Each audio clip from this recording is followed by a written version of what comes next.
I don't know if this is a dream or something that I had, or an idea for a story, or maybe I watched National Treasure that weekend. Oh, no, okay. And this is a pitch that I wrote. It's like a paragraph long. Okay. Normal day in a library. Procrastinating student. Alright grades. Slightly above average. Little motivation. Always tries to weasel out of things. He starts staring at a statue in the library. Notices that the hand points him to a dark bookshelf with a bunch of reference text that look like they haven't been touched in years. He remembers that he saw what looked like a page number on the statue's finger. He finds a strange cryptic message about something the builders of the university decided to keep secret. Many thought it was treasure or a scandal. Things ensue. A conspiracy, maybe. 4 glass tubes were filled with an unknown element or compound that needed to be identified. In order to properly identify the unknown gas tubes, the emission spectra of the light emitted from 8 elements and a compound were collected, analyzed, and compared to... Oh, sorry, that was my science homework. I was fixed to say, I thought for a while there it almost sounded like that escape room game we played in 2015, and you just copied it, and we're like, this is a movie now. Yep. It might as well be. I don't know why I started writing, like, this freaking science abstract after this weird-ass, like, pitch. Blake Tanner, this summer is Statue Boy.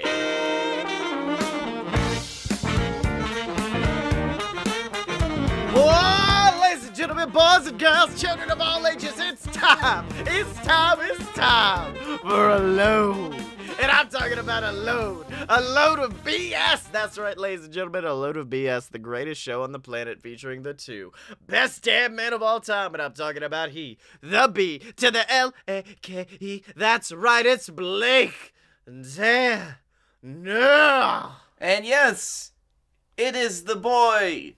It is the boy who, I don't know if I'm the one that should announce it, is engagged. We've already announced that, haven't we? We've already talked about me being engagged. Engagged? Did we talk about your engagged party? No, we're happened 2 days ago? Yes, in the 2 days, we've already recorded 5 podcasts about the engagement party. At this point in my life, that might be true. Hey, what's my name? What's my name, though? Hey, Scooter. Scooter McGavin. Scooter McGuffin. Scooter McGuffin here with the BS boys telling you that don't do marriage. That's my lesson. Oh no. That's weird coming from the engaged boy, but whatever. Yeah, I do enjoy how quickly, because I had never thrown like a legit party before, and how quickly at my own party me and you reverted to the old college way of sitting, like, outside of the party and talking to each other instead of engaging was almost... It was such a minuscule amount of time. Which is amazing, because for most of the parties we went to in college were, like, around 100 people. This was probably like a dozen. This was like a dozen people, and we were still like, I'm intimidated. And I know them all. That is true. They were some of your best friends. So, Blake, would you like to describe to our listeners and viewers, I guess, just describe what you walked into when you came into my party? Okay. So, I walked in to your fiance's house. Very nice house. And the first thing that I see is just a fucking bed in the floor. Thank you so much. So, story behind the bed is we don't have box springs, but we have 2 mattresses, and we thought, oh, that'll work. It doesn't work. We both basically have to walrus our way out of just, like, flopping around, so we went, let's get rid of this one, and we'll give it to somebody. Fun fact, gave it to one of the people at that party. Oh, did he come and pick it up? I don't know if he's picked it up yet, but all I know is that... I mean, I was wondering why for half the party was like, yeah, that's my bed now. Oh, yeah. But no, so the mattress was just, like, in the living room because we needed to store it until we found a place to give it to, a person to give it to. And so I'm setting up for the party, and I went, we don't have a lot of seating. I don't want them to sit on the bare floor, so instead, here's a mattress for people to just fucking lay on. So, and guess, it worked. People loved the mattress. It People did were like, work. yeah. Especially the guy that you gave it to. Oh yeah, he dug the mattress that we threw ice cream all over, but we'll get to that in a minute. Now, at that point, what point did you decide to bring out the probably 150-year-old school desk? That was just kind of in the living room. That was already in the living room, and I was just like, "Oh, cool! Someone could sit at this and eat their food." And Emily goes, "That is an antique. They are not allowed to break it." And I went, "Oh no, okay." Oh, well, I'm glad I didn't break it when I sat in it. Yeah. So far, what we have laid out for this party is there's a mattress in the middle of the floor and a 1850s. Yep. One of the desks from Holes, basically. Yep. Okay, so going further in, you got your computer that's playing Spotify. You got old-ass Mickey Mouse cartoons playing on the TV, which I really appreciated. Thank you. And then we go into the kitchen. Now this is where it really begins. This is where it started popping off, because I'm gonna take you a clockwise journey of what I saw in this kitchen. Okay. First of all, I see the table which folds out from the wall. I thought that's really cool. Knowing your history with Murphy beds, I bet you're terrified of it. Yes. Then I took an immediate turn to the left. Oh, so you're gonna ignore the saddest part of the party. We'll get to that last. Okay. Because as soon as I turn left, I see the cotton candy machine. Yes. Which was pretty successful at making tiny balls of cotton candy. It made tiny balls of cotton candy, and we also realized that you could make it with hard candy, so like peppermints or butterscotch. Those worked fine, but we discovered if you put a Jolly Rancher in it and make cotton candy out of a Jolly Rancher and eat it, it just turns back into a Jolly Rancher in your mouth, so you don't have time to eat it. You gotta just put it in your mouth and it immediately hardens back up into a Jolly Rancher that you cannot consume. Yeah, that's fair. That's probably, like, just extra steps to Jolly Rancher. Yeah. Alright. Then we go a little bit to the right. And Scottye, that's where the bar was, and I'm gonna need you to describe the bar. This is actually funny enough where we spent most of the party, because me and you, hey, D&B, Dave and Buster, hire us because we bartended like it was going out of style. And we did make drinks.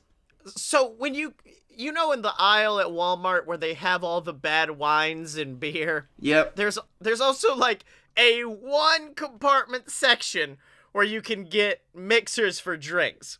And they've released like a luxury cocktail line that basically says, hey, you don't have to do the work, just pour this in a glass and now you have a Manhattan. I bought about 10 of those. There were a bunch. And I really appreciated that you printed out a menu for us. Oh, the menu is fantastic. Let me see. Do you have a copy of the menu? Because I don't on me right now. When the fuck was I supposed to get a copy of the menu you printed out? Oh, did they not give you the laminated one? There was a laminated one? Are you no, fucking of course with me right not. now? I'm fucking with you. Hold on. You piece of shit. Okay, so I found the menu right here. Now, the first problem with the menu that you found was the fact that I did not have a whiskey sour on it. Yes. But that did not stop Blake Tanner. It did not. I made my own by... Now, most people will call this a little bit rude, uncouth, maybe low manners, but I did just open up the fridge and grab some lemon juice. Yeah. And I said that I would reimburse whoever's lemon juice it was, so that still stands. Yeah. Because I used most of that lemon juice. Yeah, you wrecked the lemon juice situation, but what I printed out said, welcome to the BS Bar and Grill. And then underneath it in very small text, I said, and by grill, I mean that we have a cotton candy maker. Actually, you know what? Let's be honest. It's kind of more of a bar and Golden Corral. What we got? Moscow Mule, a lovely splash of spice and lime. Kentucky Mule, literally the same thing, just with bourbon. Dark and Stormy, same fucking thing, but with rum in it. Manhattan, not sure how to describe this, but it's fruity and alcoholic. Mojito, good mint boy. That was all I wrote for Mojito. That was good. Pina Colada, only for those who like getting caught in the rain and also cheating on their significant others, because that's what that song is fucking about, y'all. Yep. Strawberry daiquiri, you want to feel like you're not drinking. And then finally, a shitty Mai Tai, because Blake Tanner, I only had 3/4 of the ingredients for a Mai Tai, but I was still prepared. No one took me up for it. It's fine. I think we just got through, like, that bottle of whiskey through with all of us. We're just like, we're good now.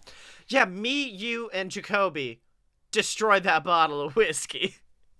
But now, would you like to describe the... And your mom. I made her drink. Oh, yeah. Would you like to, come back around finish your clockwork, circle you've made to the last thing you see? I'm so proud of it. I turn my back because somehow I just omitted it because it was the saddest of sights. Imagine, if you will... Said, okay, Jordan Peele, imagine, if you will, a world. A world where liquids do not flow properly. At all. At all. Terribly. As a matter of fact, you would describe the flow of liquid as chunky. Thank you. And that is what I saw when I laid eyes upon this chocolate fountain. A $30 chocolate fountain from Walmart that said to buy... I bought the chocolate they say to use in it, and it was the thickest chocolate I've ever had in my life. And instead of like a beautiful cascading curtain, it was kind of more of just like thick plops of chocolate jumping down the sides of it, and then hardening, and then making it hot. It kept breaking and then refixing itself like every 10 minutes. Yes, like the flow would stop and then it'd start again, and I only wondered what was going on down there in the works that kept that happening. And we had everything you could possibly dip in a chocolate fountain. We went hard. The story behind the chocolate fountain is insane, because essentially what happened with the Choco fountain was we went to Walmart to get, the little sticks we used for the cotton candy maker. And then we were going through the party aisle, and I went, they have a $30 chocolate fountain. There's no way this will be bad. To buy this usually luxury thing reserved for the Golden Corral and pop it in there. And it was. The chocolate was good, though. I'll to give you that. It's good chocolate. It's good enough that when everyone had left and we were cleaning up, we scraped it into a bag. We did. I just scraped it all into a bag. But speaking of chocolate, we do need to address the thing that happened. And I will probably release the video whenever I can of this happening. But can we just talk about how you're the luckiest motherfucker on the planet? Oh, that was good. I felt so proud of my choices that night. So... we bought from VAT19 show. I think we talked about it on last episode of BS. We did. I bought the Burner Bliss chocolate, which was like 7 normal chocolates, 5 hot ones. And I decided to play the game of, like, say it was me and you, which it was at first. Yes, this is how the first round went. The rules were you ate. If you got a spicy one, you were out of the game. If you got a good one, you kept going. Me and Blake pop one. Perfectly fine, and now I'm like, oh, one of us has to get a bad one, because it's 5 and 5. It's 5 and 5 now. It's 50-50. There's no way pop our second one, so we both get a good one again. Pop a third one. I immediately run to the bathroom. It's so hot. I think I'm gonna puke everywhere. Blake Tanner lays it in with another good one. Got a good one. So that 3 good ones in a row now. And so now I'm out of the game, so my friend Brady steps in, Uh-huh. grabs one, you get one. This is now your fourth. The law of odds state this must be a bad one. Well, that's No. because five of the good ones have Yeah. have already been taken. There There's are two only- good ones left. There's only 2 good ones left, and Blake got another one of the good ones. 4, baby. 4 in a row. Brady's now freaking out. Jacoby steps up. Jacoby grabs one. You grab one. Pop it. You got the last 5-time. good one. 5-time. 5-time chocolate man. I don't... How? It was only me and you that got good ones. We were the only ones that got good ones, and then basically I forced you and my mother to take the last 2 that were definitely bad. Yes, the law of odds was not with me when there was 100% chance that it was going to be hot. Yeah. And it was pretty hot. It was very, very... It was like the ghost pepper at first, but it faded faster. It did fade very quickly. Like, it was maybe 15, 20 minutes at most. Well, it faded quickly for you. For smart people, it did. Because at that point, it had faded, and so I'm like, it's not that bad, I'm fine. And my mom popped it, and my mom is like me. And my mom is like, that's not that bad, I'm fine, whatever, No, are guys. you going to tell them what your mom did to you? What? Wait, what are you... Oh, wait, no, that's next. Okay. Because mom's like, that's not that hot, it's fine. So I go, okay, you know what? Fuck you, Mom.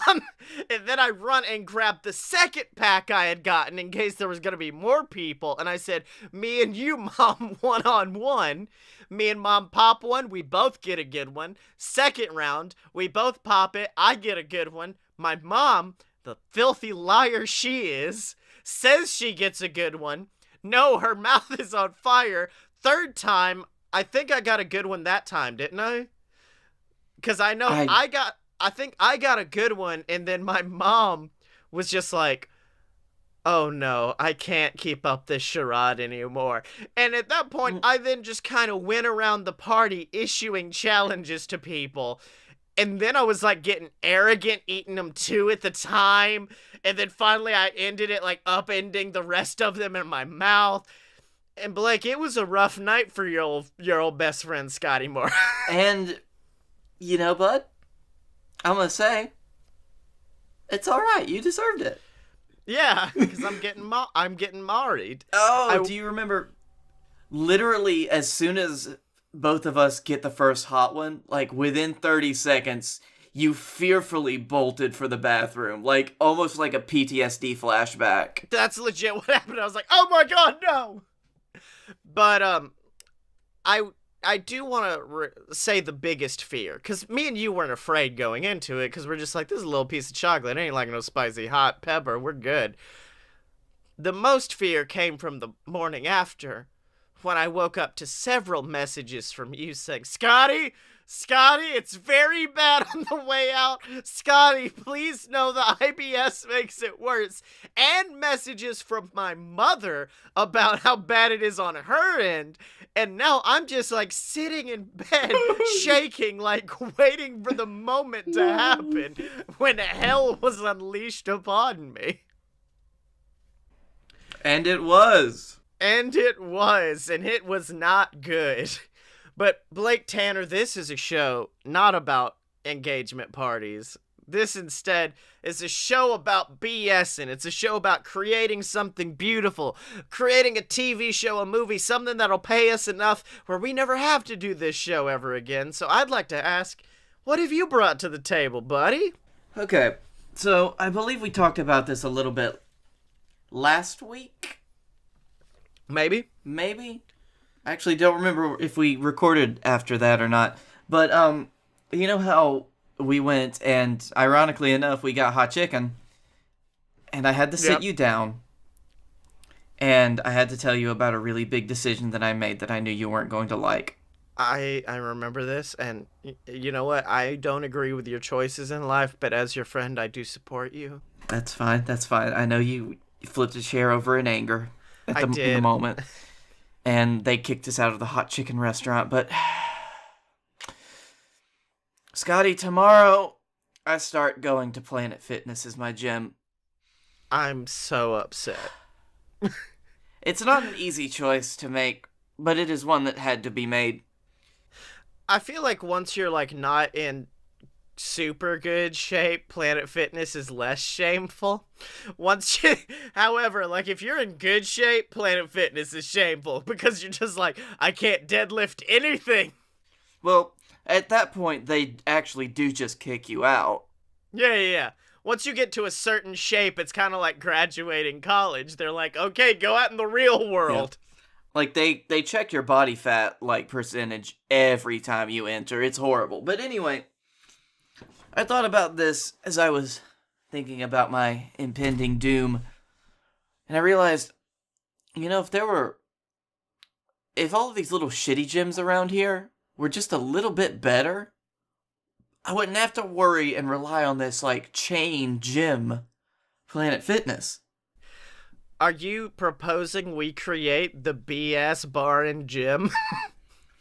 Oh, I really like that idea more than mine because my idea was just to have Gordon Ramsay come in and make the gyms better.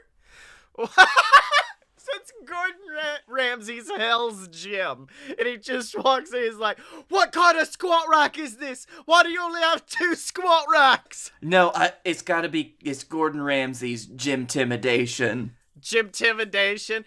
Well, I feel like it would half be him talking about it and half talking about the regulars. So he's like walking up to people and he's just like, put back your fucking weights! What the fuck are you doing? What is this? A horrible, improper form. Are you fucking bench pressing on a Smith machine? You fucking cuck! And then he flips the entire Smith machine in rage. Oh, God. There's only one angle of motion. It's only one angle of motion. What's wrong with you? This is not how a human body's supposed to squat. I don't care if you don't have a sport or fucking embrace death. I love how none of these accents are Gordon Ramsay. What are you talking about, Gav? My name's Gordon Ramsay, I am. You having a giggle, mate? You having a giggle? It's me, Gordon Ramsay. Oh, you trying to squat? Too bad we don't have any barbells. Hello, my friend, it's me, Gordon Ramsay.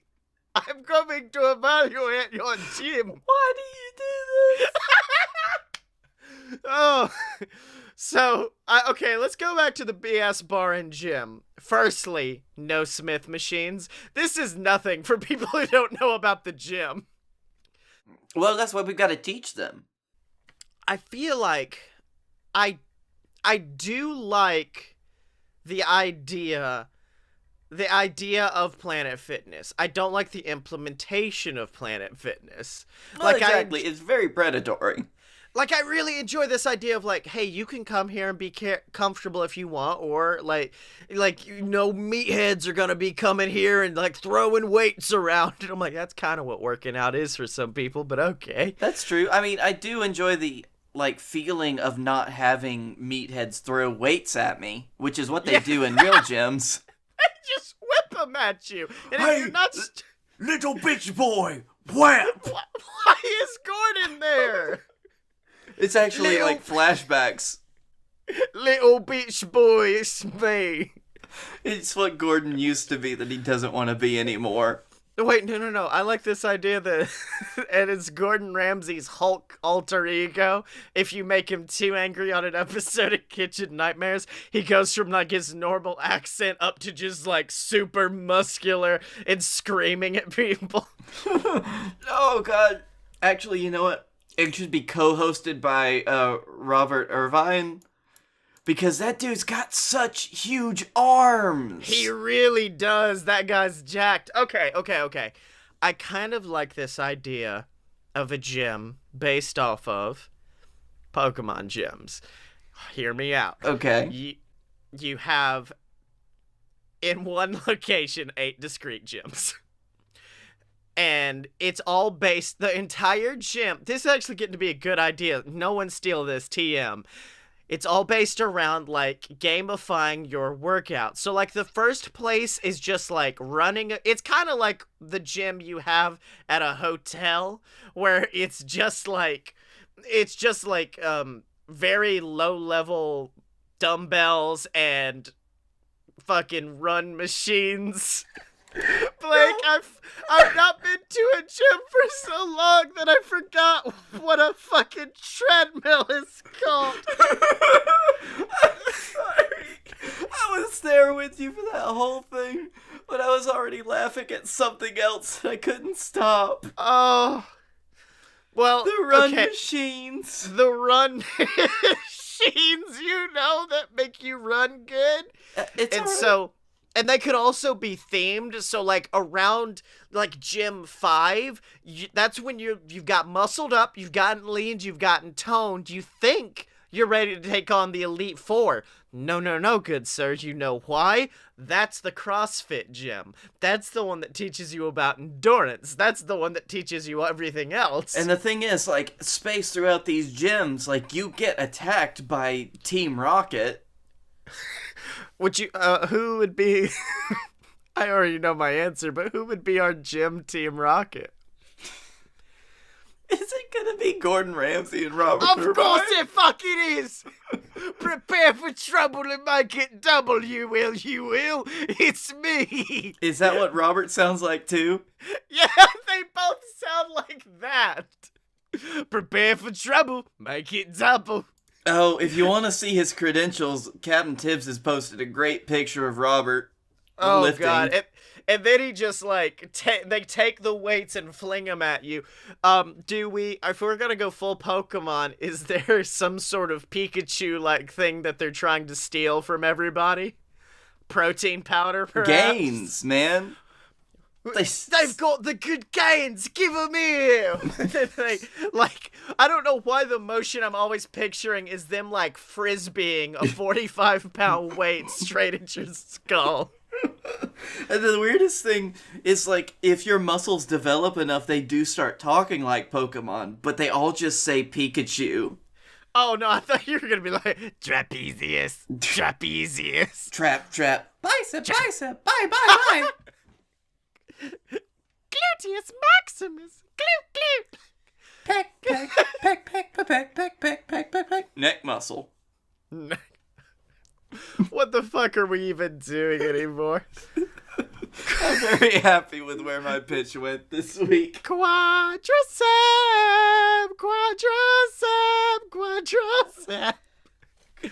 Okay, so Calf muscle.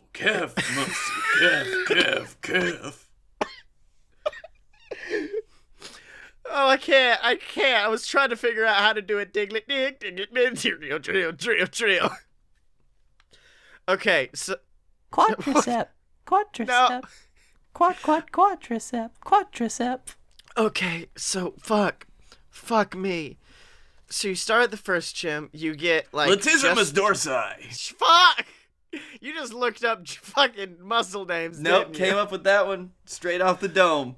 So, once you achieve, I guess, the certain rank that gym asks for, you get a badge. And you can actually take it home and put it in your own little badge holder. Then each subsequent gym you go to, you get more badges until you finally fill it all out. And that's when it's time to take on the Elite Four, which would be kind of like our own barbarian challenge type thing, where it tests, like, strength, it tests endurance, it tests speed, it tests everything that you've been working at in the gyms.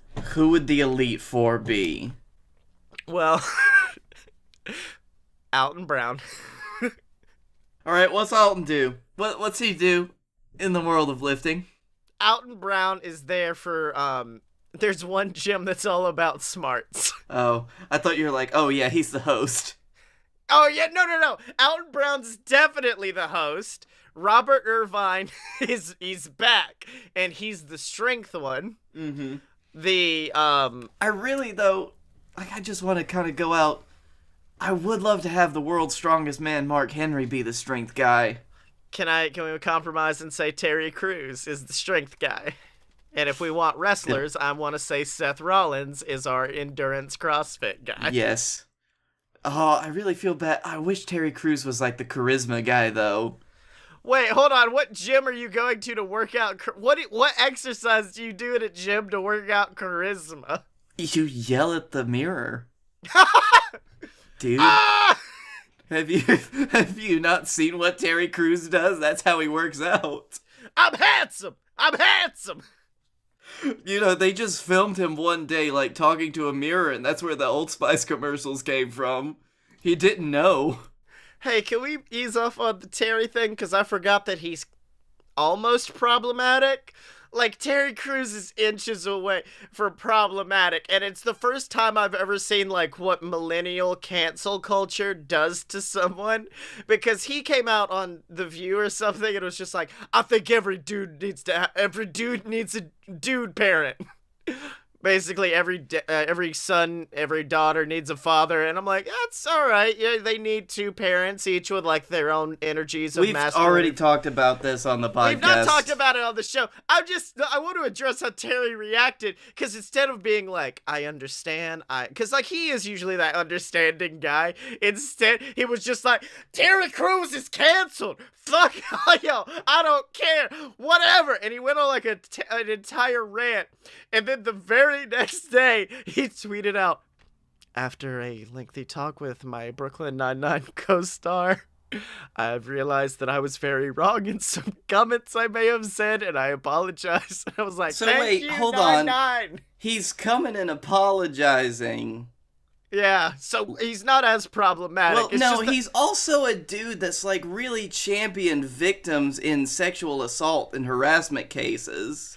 Yeah, because he was sexually assaulted, and he's like become a big icon in that. So like, I'm not gonna hate a guy for like he had one outburst, and I understand that, and he should come out as wrong for that. But he's done a lot, so I'm I'm not at all saying he's a bad human being, because I had a lengthy talk with myself about this, because I'm like, I really fucking love Brooklyn Nine-Nine, guys. Can we not Terry, please talk about so much more problematic people on the podcast.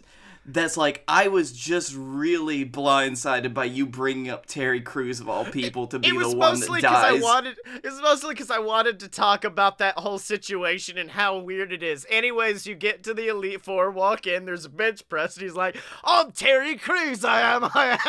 Lift this barbell as many times as you can. I do just want Terry Crews screaming at me when I lift my weights. In a British accent. Lift that. I love Terry Crews. Okay, this is now the Terry Crews XBS gym and bar. You really pulled that 180 on what we were talking about, huh?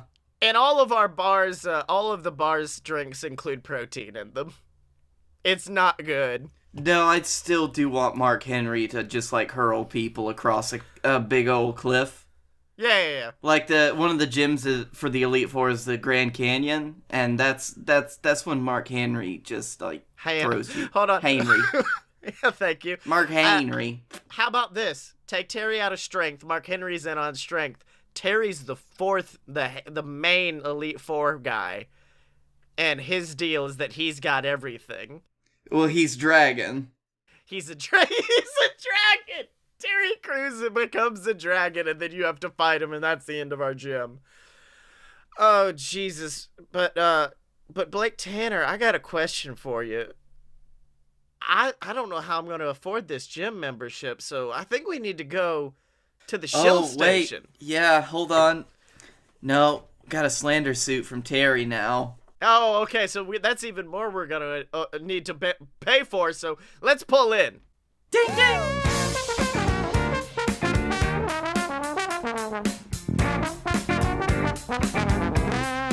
Scottye, do you like money?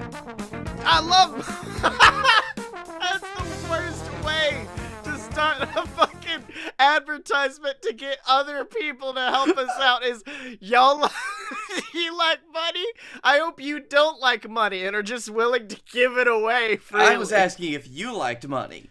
I do enjoy money. Okay, good. Hey, people, if you're listening, Scottye likes money. Guess what? I like money. Give us money. Give us money. Welcome to Marketing 101 with the BS. All right, just go in front of him, tell him how much you like money, and ask him to give you money. Oh, awesome. All right, if you like what you see, if something that we do This is my... touches you in a way that you aren't quite comfortable with, but you like it, then you can donate to us. Or you can just set the podcast on fire. Either way, go to patreon.com/a-load-of-bs and click that Become a Patron button and tell us what you love, what you don't love, and how we can be a better podcast and better human beings. We won't listen to you. We will not listen. Fucking shut your damn trap hole. I want to address... One of our patrons is in the chat, Ghazi, and he just goes, I wonder why I'm probably one of 4 patrons. And then you guys answer the question of why for me. He said, like, I don't wonder why I'm probably one of 4 patrons. Oh, it's okay. He's like, I know because you 2 idiots. But then in addition to that, Blake, they don't have to give us fucking money. I want to give them something. I want to give back to these amazing people that are taking an hour out of their day just to join us on this weird-ass show we called A Load of BS. And that's why I'd be willing to give you guys a free 30-day trial of Audible.com where you can get access to over hundreds of thousands of audiobooks completely for free, straight to your device. You can get my books are on there. You could get probably one of Gordon Ramsay's books on there. They're all available on Audible, and if you want a free copy, you can get one at audibletrial.com/BS Network. You get a free 30-day trial. It helps support this show. It's a win-win over at audibletrial.com/BS Network. But hey, Blake. So Audible's like where the books read themselves. Exactly. It's audio books. But hey, if we're going to keep helping these people out. All right. What if we got some people out there who are naked? All right, here. How about this? Instead of just giving us money for nothing, okay, you give us money and we give you cool shit to wear and cover your shame. Exactly. At merch.aloadofpurebs.com. That's where we've got merch for all the BS Network programs, from this one to Fight Boys to Fun Fiction. They've all got merch over there. You can check it out. And then we've also got awesome other stuff like the BS Boozy Sippy Cup, some canvases for some of my books. I'm looking at getting some posters made at merch.aloadofpurebs.com. You are gonna get so fucking sued for that Opposite Attraction shirt. Oh, wait, which one? Get the one with a mouse on it. Are you talking about the one with the Mickey Mouse ears, or the one where it's me as Mickey Mouse on fucking Walt Disney's lap, except I've then edited Jim's face to be Walt Disney? Yep. Yeah. Oh, dude, there's so many shirts on that website we could get sued for. We're the fucking worst at this. Why do we have a shill station and we're just gonna walk out and be like, hey, fuck you guys, give us money? Oh, man. Man, someday I want to be able to make money off this, Blake. That's all I'm saying. But you know what? Good Blake, luck. I know we're about to record Fight Boys after this, and I know this is a big week for the wrestle people, because it's WrestleMania! And I wanted to do something in tribute to that. I wanted me and you to come together and make something as a tribute to the sports entertainment we love. Oh, no. And so I realized, we can make a wrestler. Oh, wait, we already do that. Oh, we can make a whole promotion. We've already done that. What's the one thing we've not done? And that is to steal a page out of old Darren Aronofsky's playbook. We're gonna make us a sad wrestler movie and get all the Oscars with it. Oh, no. So who's our wrestler? Who's our main boy? Scotty, I'm fighting a lot of urges at this point to make jokes that I'll regret. Okay, don't let your mind go there. Who's your wrestler? Well, there's so many with tragic backstories. It don't have to be a real boy. It could be. We could bring David Honey Mustard Jenkins into this. Don't you dare bring Honey Mustard in. Okay, fine. Do you know who I'm thinking of, Scotty? Do you know who is really in my heart of hearts? The guy that's had the worst story, that's been dragged through the mud, And that is Slim Jim Jenkins. Slim Jim Jenkins. I remember him. He worked. Okay, so Okay, the story... I'm surprised that you're already on board with this. I'm on board with Slim Jim Jenkins because I remember back in the early 90s, Slim Jim Jenkins was was a Macho Man Randy Savage fake wrestler, which I don't know. People who don't know wrestling don't understand that on the independent scene, you can just fucking steal a guy's character and that's it. So Slim Jim Jenkins was an old Macho Man Randy Savage impersonator, but then he wanted to break out on his own. And do you remember what happened after that with the story of Slim Jim Jenkins? Yeah, it was actually he decided to change his whole gimmick from being a Randy Savage impersonator to actually being a Slim Jim. Oh, okay. Yeah, that's right. Yeah. And if you remember those Slim Jim commercials from the late 90s, early 2000s, where it was just a Slim Jim who got ate, he was the guy that inspired that character. Okay. So he's just a wild, crazy dude with actual meat for hair. He had meat hair. I do remember that. But can I propose a different twist on this? Because this morning I was on YouTube and I saw that something had been uploaded, and it was the entire first episode of Jordan Peele's Twilight Zone. Mm-hmm. So we're about to take Slim Jim Jenkins into the Twilight Zone. And that is when one day he wakes up and he finds himself in the body of the actual Macho Man Randy Savage. And he has to learn how sad it is to be the Macho Man. Hey, bud, do you know that was the actual plot to an old Twilight Zone episode? It wasn't Randy Savage, but it was an Elvis impersonator who went back in time, killed Elvis accidentally, and had to relive Elvis's life. I kind of like this, because here's the thing. When you see these guys who are like the Nature Boy Paul Lee, real person, or the Dark Man. I couldn't think of a good Undertaker one off the top of my head. But, when you see these guys and they're copying famous people, they're just trying to get it without what happened. They don't know the story of how the Macho Man became the Macho Man. So he goes back in time and he has to deal with the Macho Man who, I'm gonna ask this question. Yeah. Was the Macho Man's relatives in the Holocaust? I know that's out of nowhere, but I do know he's a Jewish professional wrestler. No, I mean, I don't know where to go with this. Well, they were gonna do that X-Men Origins Magneto, where he hits Magneto's adventures through the Holocaust. It's now that, except it's Macho Man Randy Savage. Okay, I mean, literally Bruno Sammartino lived through the Holocaust. The Holocaust? God. Okay. Alternate reality, it's definitely called the Holocaust now, so we can't get in trouble. So, I kind of like this idea of, it's definitely directed by Quentin Tarantino, and it's of the Macho Man Randy Savage going back in time to stop Hitler. Uh-huh. From committing the Holocaust. And, okay, you're asking me earlier about why people don't give us money. I'm just saying that the Holocaust and Adolf Hitler can be brought down by the Macho Man Randy Savage. He stopped the apocalypse. He could easily stop the Holocaust. His actual, in this universe, is Adolf Hitler. It's Adolf Hitler versus the... Can we just say...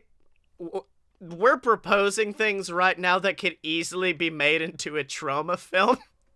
I almost guarantee the people behind trauma films would be like, the Macho Man goes back in time and kills Adolf Hitler. Or do we pull a Kung Fury thing and have him bring Hitler to modern times and challenge him to a wrestling match? It's Space Jam with Hitler! It's Space Jam with Hitler now. No, see, that's the thing, though, because Hitler turns out to be a complete shitheel. And he brings, like, a bunch of hefty German boy master races to, like, be his muscle. Yeah. And Macho Man Randy Savage he gets beaten down by them multiple times, and that's when all of a sudden 2 hands touch him on the back, and he looks to his right, and it's Hulk the Problematic Hogan. And he looks to his left, and it's Andre the fucking Giant. Okay, so I'm down with Andre being there. I'm gonna say the story starts off with the Mega Powers going back in time to stop Adolf Hitler from committing the Holocaust, which is the worst sentence I've ever said. But then Hogan turn on him. Yes, of course Hogan turns on him and joins Adolf Hitler. Hogan turns on his former best friend to try to start the Holocaust. And in fact, this is the end of season 1. This is now an episodic television series. End of season 1 is the beginning of the Holocaust as Hulk Hogan aligns himself with Hitler. Ooh. Shitler, I'm sorry. All right. And, after that is when, he has to form an alliance with Andre the Giant. Thank you. Andre had to be there and Bruno Sammartino, who was definitely there at the time. There. As we've unfortunately addressed. Well, he wasn't there for the Holocaust. Can we go big picture on this real quick? Mm-hmm. It is an alliance of dead wrestlers. Yes. Of Macho Man, Roddy Piper, Andre the Giant. Is Bruno there yet? Yes. Unfortunately, Eddie Guerrero, another one from that era, and they are now time travelers, and they have to go back in time and stop the worst atrocities in the world. Okay, so they never really died. Yeah, so they never really died. Basically, did you say Dusty? Because Dusty's got to be there. Dusty's definitely there. In fact, Dusty Rhodes has a very emotional season finale where he goes back in time and basically becomes Abraham Lincoln. He just is Abraham. That's why Abraham Lincoln is such a good wrestler, is because he's been Dusty Rhodes in disguise this entire time. Man, history was very kind then. If that's what they think Abraham Lincoln looks like, but it was Dusty Rhodes. 7 years ago, Daddy, we, my forefathers, set forth on this magnificent land. That's why Abraham Lincoln was such a good speaker. He was Dusty Rhodes. I mean, really, that's why he was so beloved. He was Dusty Rhodes. Not only that, can we just say, you're talking about what he looks like. The ghost possesses the body of Abraham Lincoln. That's what it is. What? So wait, does the ghost supersede the person who was Abraham Lincoln? Because that's getting a little weird with me. No, they hang out. It once again is like a Dr. Jekyll and Mr. Hyde situation where, like, he was like I'm going to say nutty professor because that's a little bit more on the nose, where, like, he's just kind of this shy presidential candidate who doesn't really know what's going on, and then all of a sudden he goes out, he blacks out one day, and then when he comes to, he's become president, and they're like, what happened? And they're like, you became president, you were just so charismatic out there. And then one day he looks in the mirror, and Dusty Rhodes looks back, holds up a finger to his mouth and says, shh, Daddy, we gon' free these slaves sooner enough. I tell you what, we gon' destroy them all.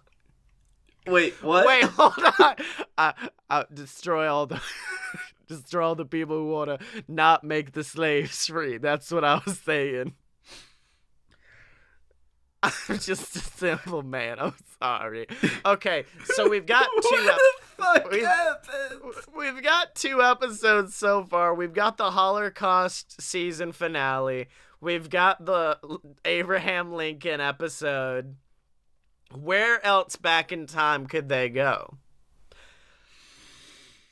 I mean, if we want to get real crazy with it, we could, like, Have him fight some dinosaurs. Thank you. In my mind, I was just going, please turn Dusty Rhodes into a dinosaur. Please turn Dusty Rhodes into a dinosaur, please. It's fucking dino battles. It's a giant. And that's how the Power Rangers came to be.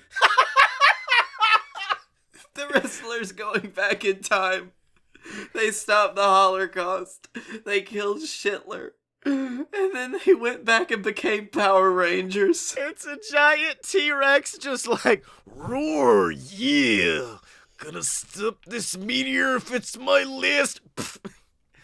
That was the one battle the Macho Man could not win, was the battle with a meteor.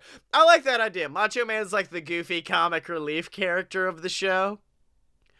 And so, like, he comes in and he does the goofy stories. That's his story. Mm-hmm.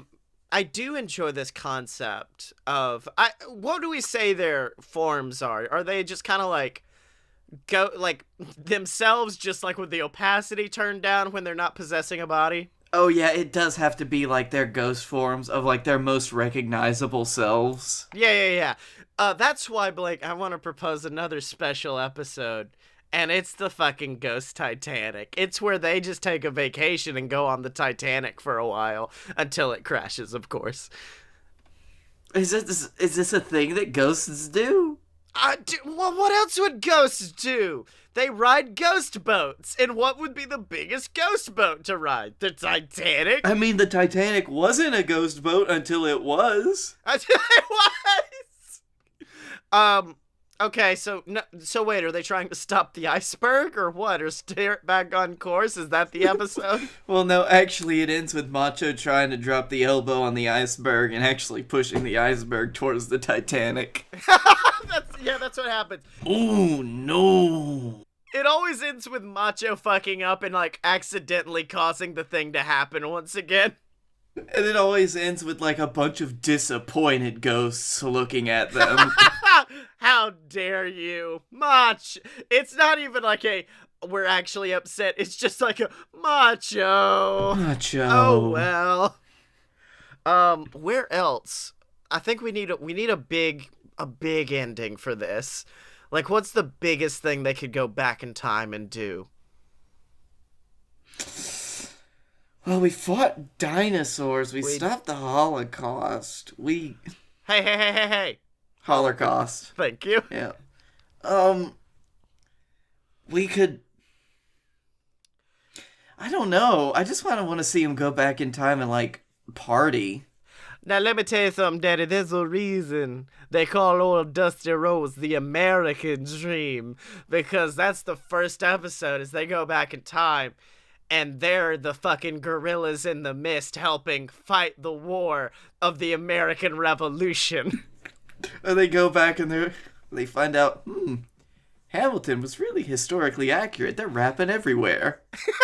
No. Macho Man possesses Hamilton, and the whole time is making him rap, "Be a man, Burr. Face me in the ring." So, what's the title? We've got it. We've got this hit show that would... I'm not gonna lie, if we walked into Adult Swim's offices in Atlanta and they were high enough, we could pitch it to them.